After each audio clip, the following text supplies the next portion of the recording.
Nous allons parler du football africain et surtout des nations qualifiées pour le mondial à venir au Qatar. Nous parlerons également de l'Europe avec la qualification du Portugal et de la Pologne. Et puis on termine par l'Amérique, toujours parlant de Qatar 2022. Le Mexique et les États-Unis sont aussi qualifiés. Notre invité est Henri Akodo, journaliste sportif. On le retrouve chaque vendredi. C'est toujours un plaisir de vous avoir sur ce plateau, Henri. Bonjour, vous allez bien? Bonjour Michel. On connaît désormais les nations qualifiées pour la Coupe du Monde à venir Qatar 2022. On va commencer par analyser les dernières rencontres. D'abord, on va parler de ce match qui a opposé le Sénégal à l'Égypte. Victoire du Sénégal. Et il a fallu encore, il faut le dire, Henri Akodo, la science des tirs au but pour partager les deux équipes. Oui, dénouement au stade Maître Abdoulaye Wade au Diamniadio le mardi dernier, au terme d'un match âprement disputé, le soulagement à la fin pour les Sénégalais qui ont fini par refaire leur retard d'un but. Lors du match concédé lors du match aller il y a cela quelques jours, et face à cette formation égyptienne très tôt dans cette partie, Boulaye Dia, le joueur de Villarreal, attaquant sénégalais, a donné le ton en mettant ce premier but là, et sur l'ensemble des deux matchs c'était une égalisation parfaite. Les Sénégalais ont dominé de bout en bout cette rencontre dans les intentions, au niveau des occasions également, mais on pêchait souvent au niveau de l'efficacité, notamment cette action dans les prolongations de Ismaïla Sarr qui avait eu une situation intéressante de face à face, mais il a vendagé cette occasion. Derrière, les Sénégalais se sont ressaisis dans les séances ultimes de tir au but. Ils ont su quand même remporter cette rencontre, et le symbole était encore fort pour une énième fois. C'est quand même le joueur rutilant, la figure de proue, le maître à jouer de cette sélection sénégalaise, Sadio Mané, qui a offert cette qualification pour le Sénégal. C'est une troisième qualification pour la Coupe du Monde. Le Sénégal qui récidive après 2018, qui sera à cette compétition, sans occulter également la participation en 2002. Je dirais que c'est cher payé pour la bande Aliou Cissé, qui mérite amplement de se retrouver au Qatar en novembre prochain. Une qualification qui a provoqué la jubilation, ouais, non seulement à Dakar, mais également dans les autres villes à travers tout le Sénégal. Exactement, dans toutes les contrées sénégalaises, l'on vibrait à l'unisson pour cette rencontre décisive, fatidique, face au Pharaon. Quand on regarde le scénario du match aller, le Sénégal avait besoin de ce public-là pour pouvoir véritablement renverser la vapeur et se qualifier pour la Coupe du Monde. C'était la mission qui a été assignée aux Lions de la Teranga après leur victoire à la Coupe d'Afrique des Nations par le président Macky Sall, et ils ont su quand même réaliser cet exploit-là, réaliser cette mission-là de façon assidue. Et derrière, la joie, naturellement, la jubilation, le soulagement, bien évidemment, l'euphorie qui a caractérisé l'après de cette rencontre est illustratif de l'importance que revêt le football au sein de cette nation sénégalaise. Football vecteur de cohésion, d'affermissement du vivre ensemble, puissants outils diplomatiques, vecteur de rayonnement d'un État à l'international, et les Lions l'ont fait, et tout naturellement la jubilation de ce peuple sénégalais un peu partout dans les contrées sénégalaises, à Ziguinchor, en Casamance, à Saint-Louis, dans toutes les périphéries de Dakar, c'était les scènes de liesse. Ça nous rappelle un peu la qualification historique du Sénégal à la première phase de finale de Coupe du Monde de son histoire en 2001, où le Sénégal avait battu le Maroc à domicile, au thème d'un match exceptionnel. Cette belle génération, El Hadji Diouf, les Bouba Diop, paix à son âme, sans oublier les Halidou Fadiga, et Henri Camara, les Souleymane Camara, cette belle génération-là qui s'est hissée en Coupe du Monde. On espère que la bande à Sadio Mané, contrairement à la dernière édition où le Sénégal s'est effrité, s'est effiloché au premier tour avec un scénario quand même inédit. Ils ont été éliminés à cause d'un carton jaune au premier tour. On espère qu'ils feront tout pour se hisser au second tour lors de cette prochaine Coupe du Monde, parce que c'est la première nation africaine au classement FIFA, c'est le champion d'Afrique, c'est une équipe composée de joueurs à fort potentiel, avec des talents majestueux.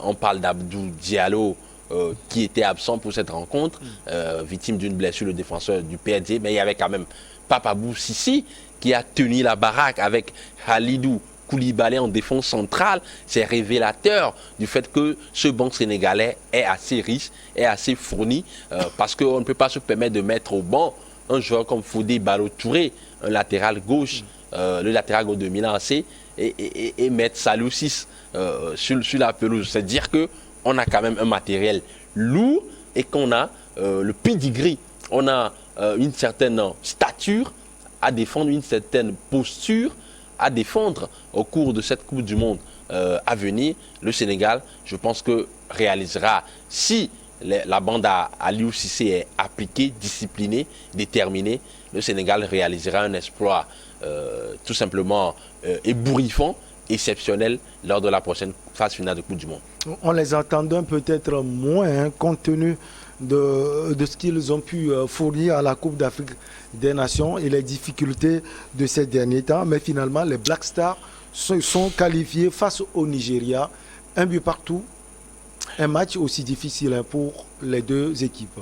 Oui, match difficile, un derby fumant, derby anglophone de l'Afrique de l'Ouest, entre ces deux nations rivales, quasiment, qui partagent une langue commune, mais au niveau, sur plusieurs plans, se rivalisent très souvent. Et le Ghana, qui avait concédé un match nul au stade Baba Yara de Koumassi il y a cela quelques jours, 0-0, a voyagé avec l'intention d'aller dompter, d'aller damer le pion à cette formation nigériane qui jouait dans ce stade rempli comme un œuf d'Abuja. L'ouverture du score de Thomas Partey dans l'entame de la partie, l'égalisation du capitaine nigérien William Trust Ekong, un but partout. Grâce au but marqué à l'extérieur, les Ghanéens s'offrent leur quatrième ticket pour une phase finale de Coupe du Monde. Après 2006, 2010, 2014, ils étaient absents en 2018 et ils reviennent en Coupe du Monde.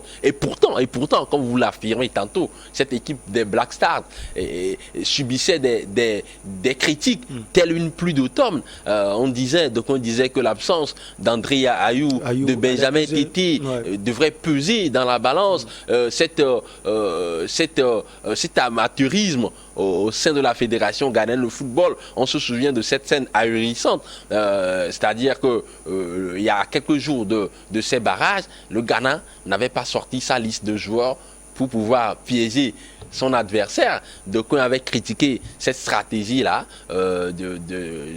des dirigeants du football ghanéen, mais finalement ça a payé avec le nouveau sélectionneur qui est là, intérimaire, Otto Addo, qui a mis en place une équipe solide défensivement. Le Ghana a joué son va-tout et c'était le plus beau cadeau, des good gift birthday of the president Nana Akufo-Addo. C'est le meilleur cadeau que les Black Stars peuvent offrir au président Nana Akufo-Addo qui fêtait ses 78 ans le jour de la qualification. C'est tout simplement historique. Je pense qu'il ne faut pas enterrer le Ghana, nonobstant les récents problèmes qui ont pu animer le vestiaire. Je pense que c'est une équipe qui a quand même des joueurs d'avenir également, les Mohamed Kudus, les Kamaline Souleymana qui n'étaient pas là pour cette rencontre, mais d'autres joueurs qui vont venir étoffer cet effectif pour que le Ghana puisse avancer et aller très loin à la prochaine Coupe du Monde de football. Et la fin de cette rencontre n'a pas été aussi empreinte de fair play. Exactement. On a connu des scènes de casse, des scènes qui sont surannées, bien évidemment, parce que le football, je le dis tantôt, ne demande pas ça. Le football, c'est le fair play, c'est l'acceptation de l'autre. Il faut être capable de faire abstraction de tout ce qui peut contribuer à la violence, mais on n'a pas assisté à cela. Les supporters nigériens, ce sont les pseudo-supporters, il faut le préciser, se sont laissés aller à ce jeu dangereux, ce qui a occasionné la mort de de ce médecin de la CAF, zambien de nationalité. C'est tout simplement triste. Le football nigérian est tout simplement traverse des moments difficiles, compliqués. Je pense que cela aura de lourdes conséquences sur le plan administratif, puisque le Nigeria risque par exemple d'être exclu. La fédération nigériane risque d'être exclue par la FIFA et la conséquence elle sera immédiate sur la sélection. La sélection, par exemple, n'aura pas le droit de participer à la prochaine Coupe d'Afrique des Nations. Ce serait une sanction très dure pour le Nigeria, qui avait quand même une très belle équipe, mais derrière, ce sont des choses qui peuvent arriver. Un match de football, il y a 3 événements qui peuvent se produire. Soit vous gagnez, soit vous perdez, soit vous faites un match nul. Et les supporters doivent être préparés à vivre véritablement la défaite, à accepter la défaite pour ne pas être mauvais perdant et se donner à ces genres d'actes inciviques. Alors, c'est un véritable hold-up des Lions indoptables du Cameroun en Algérie. Il faut le préciser, cette formation camerounaise qui a été battue à Henri Akodo au match aller au Cameroun, 0 but contre 1, vient renverser la vapeur. Renverser la vapeur au terme d'un match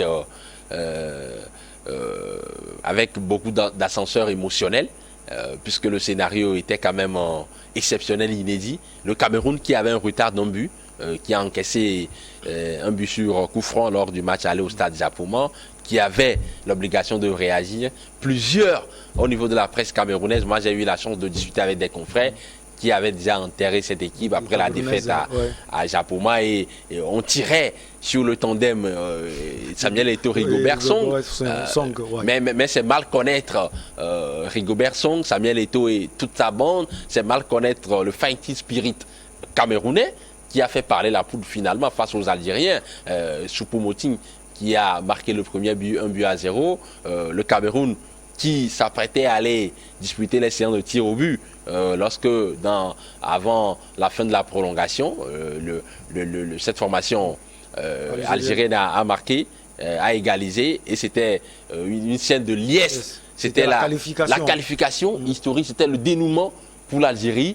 Mais c'est sans compter sur Kaltoko Ekambi qui derrière a marqué un but, a assommé systématiquement les Fennecs, a dévoré les Fennecs, tel un lion enragé qui était déterminé à tout simplement briser l'adversaire. Kaltoko Ekambi qui a marqué ce but dans les ultimes minutes de la partie, et cela octroie cette qualification historique pour le Cameroun. S'en est suivi également des scènes de joie, de délire au Cameroun. C'est triste pour cette formation algérienne, c'est triste pour Djamel Belmadi, du paradis à l'enfer, bien évidemment. Pour vous, c'est la fin de l'hégémonie de cette formation algérienne? Effectivement, c'est la fin de cette belle série d'invincibilité. C'est la fin de cette belle génération qui a tout simplement fait rêver toute l'Afrique, qui était sur le toit de l'Afrique. Ils avaient hissé le football algérien à un niveau assez exceptionnel, assez élevé, et derrière c'est l'hécatombe, c'est l'abattement, c'est la désolation avec cette situation qui véritablement met en mal les supporters du football algérien. C'est quand même dommage, mais c'est le football, c'est la fin d'une hégémonie, comme vous l'aviez dit, c'est la fin d'un cycle. Je pense que Djamel Belmadi saura tirer toutes les conséquences nécessaires pour permettre au football algérien d'avancer peut-être sans lui.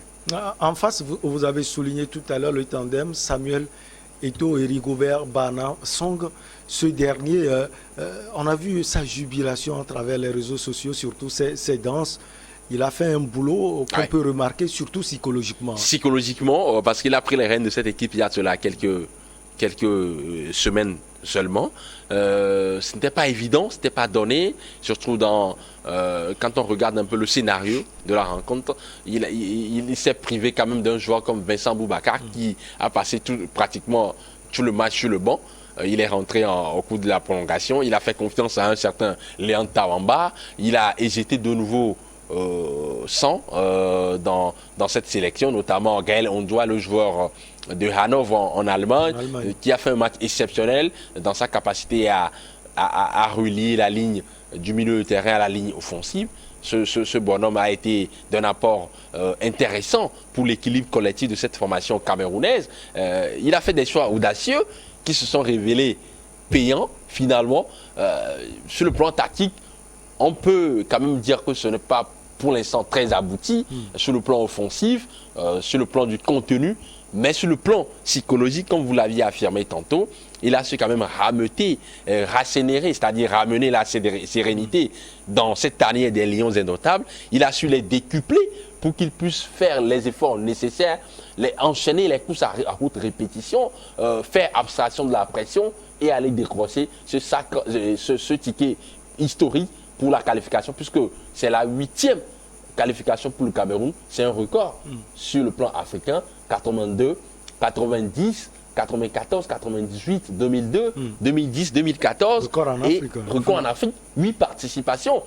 Quand vous voyez un peu la posture, la stature de l'homme, Rigobert Song Bahanang, grand défenseur de son état, 137 sélections avec les Lions indomptables, record absolu de compétition, de sélection avec cette sélection. 6 participations à la Coupe d'Afrique des Nations.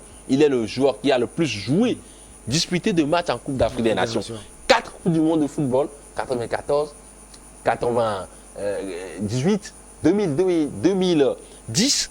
Vous vous dites, si un tel homme vous parle, quand il vous demande de faire des efforts, avec attention. Vous devez le suivre avec attention et vous êtes obligé de pouvoir vous battre pour vous devez vous transcender, vous devez vous décupler. C'est à ce à quoi on a assisté sur la pelouse. C'est-à-dire que le choix de Samuel Eto'o de se séparer d'Antonio Conceição, oui, le timing n'était pas assez raisonnable, on peut l'affirmer. Oui, ce n'était pas assez rationnel de mettre sous éteignoir un sélectionneur qui a construit sur 2 ans à quelque part d'une échéance fatidique comme les barrages de la Coupe du Monde. C'était un choix risqué, c'était un pari tout simplement audacieux et finalement ça s'est révélé payant pour Samuel Eto'o qui prouve aujourd'hui pour ses premiers pas dans le landerneau de l'administration du football africain, camerounais en particulier, qu'il est un homme de vision, qu'il sait là où il va, il a des repères, il a du flair, il a été un grand joueur et il est en train de poser les prémices, bien évidemment, d'un futur grand dirigeant du football africain. D'ailleurs, la qualification, même si elle est saluée un peu partout par les dirigeants camerounais, Samuel Eto'o est déjà focalisé sur la Coupe du monde de football. Vivement que le Cameroun puisse faire une grosse prestation. Oui, il faut l'affirmer avec objectivité. Il y a des lacunes, il y a des largesses, il y a des insuffisances au sein de cette équipe. Il va falloir les améliorer, il va falloir trouver les automatismes, les repères nécessaires pour représenter dignement l'Afrique à cette messe mondiale du football. La tâche a été comme du beurre pour les Lions de l'Atlas à domicile face aux Léopards. 4 buts contre 1 après leur match nul. 1 but partout au Congo Kinshasa.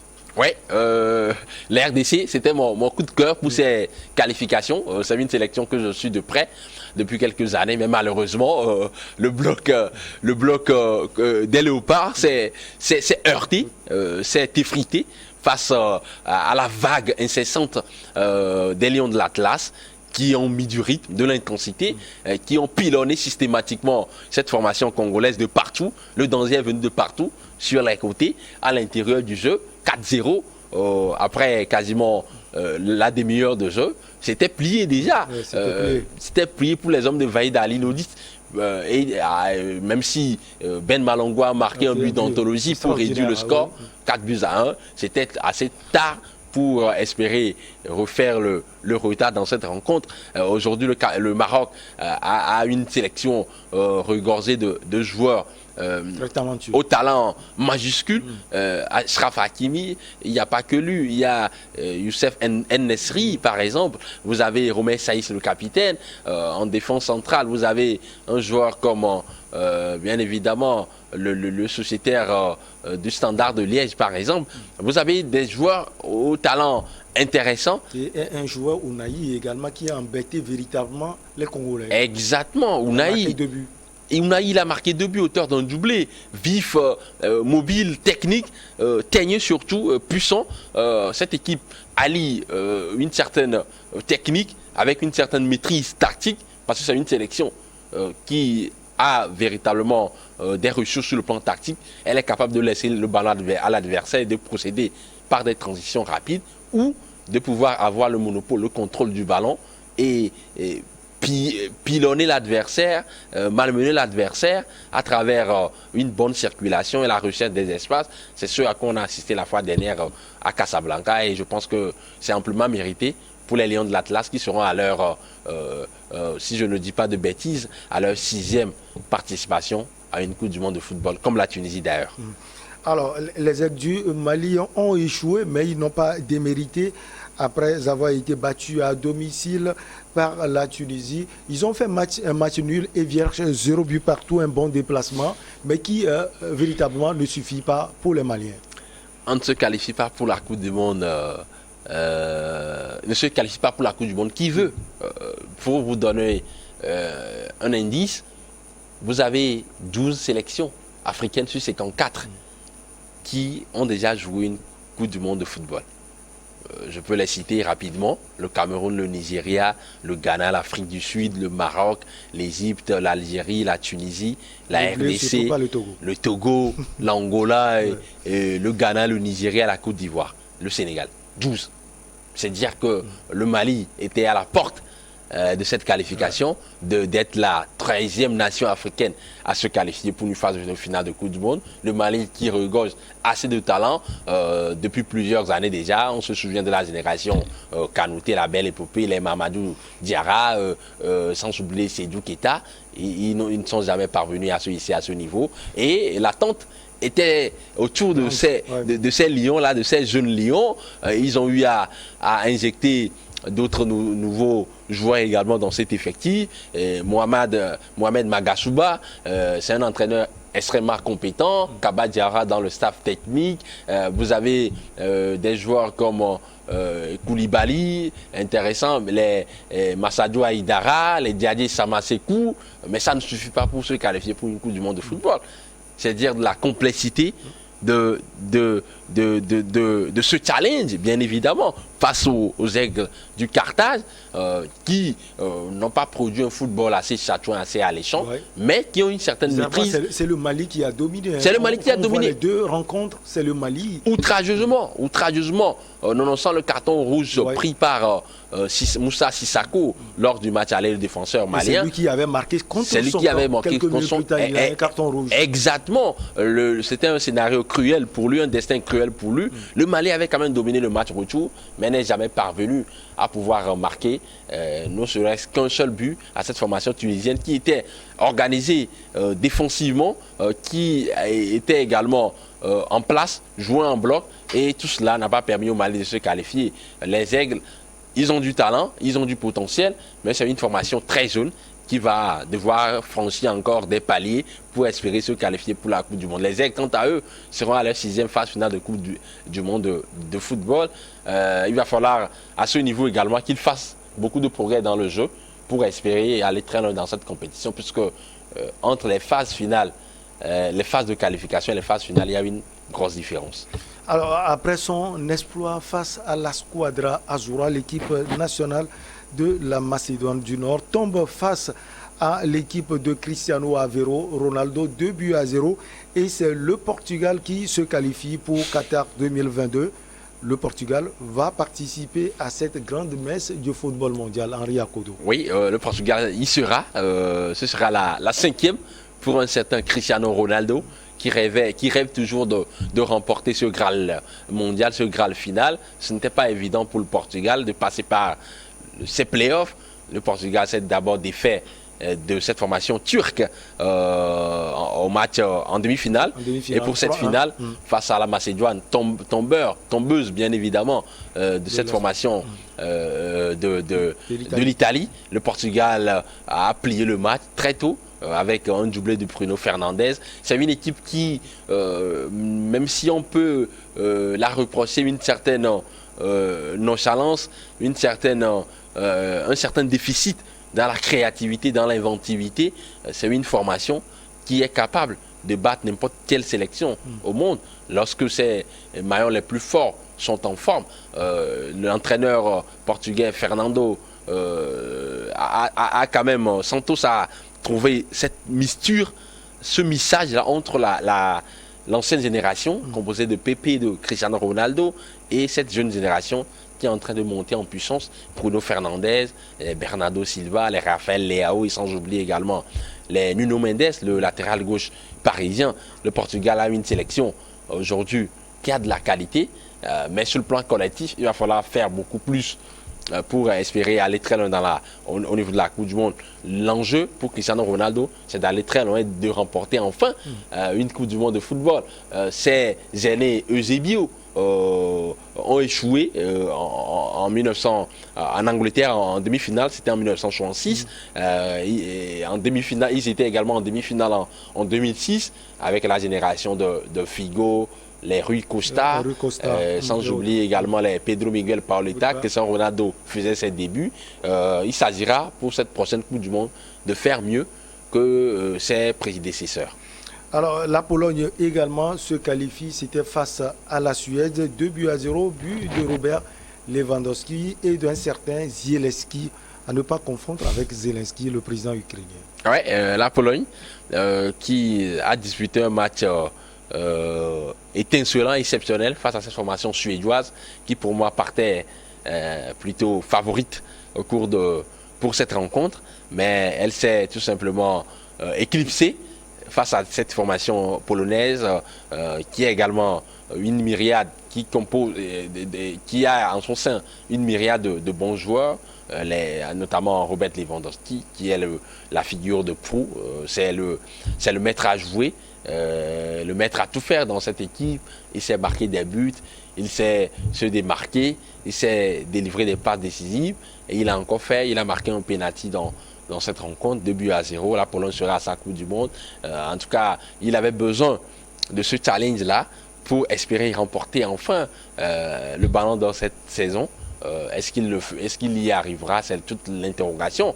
Mais tout ce qu'on peut dire, c'est que la Pologne sera bien évidemment présente à cette Coupe du Monde de football au Qatar. On termine, il nous reste encore 2 minutes, Henri Akodo. On termine par le Mexique et puis les USA qui sont également qualifiés pour Qatar 2022. Exactement, cette formation du Mexique qui s'est qualifiée pour cette Coupe du Monde, ça sera la 6e participation, la 8e d'ailleurs, excusez-moi. Le Mexique est souvent présent. Présent bien évidemment en Coupe du Monde et la tradition elle est encore respectée. Et de l'autre côté, il va falloir suivre de très près les USA, la sélection à la bannière étoilée. Ils avaient concédé une défaite lors de cette dernière journée, mais ils étaient en tout cas en avance au niveau du goal différentiel et ils ont composé leur ticket pour Qatar. Vous avez des joueurs comme les Pulisic, sans oublier également le jeune joueur Jude Bellingham. Non, c'est pas plutôt Jude Bellingham, c'est plutôt le milieu de terrain Weston McKennie, bien évidemment, de Tottenham. C'est une équipe à fort potentiel qui peut espérer aller très loin au cours de cette Coupe du Monde. Le maestro Henri Ekoué Akodo, merci beaucoup. C'est moi. Allez, on marque la pause pour le journal et derrière, on reçoit nos invités pour Regard Croisé.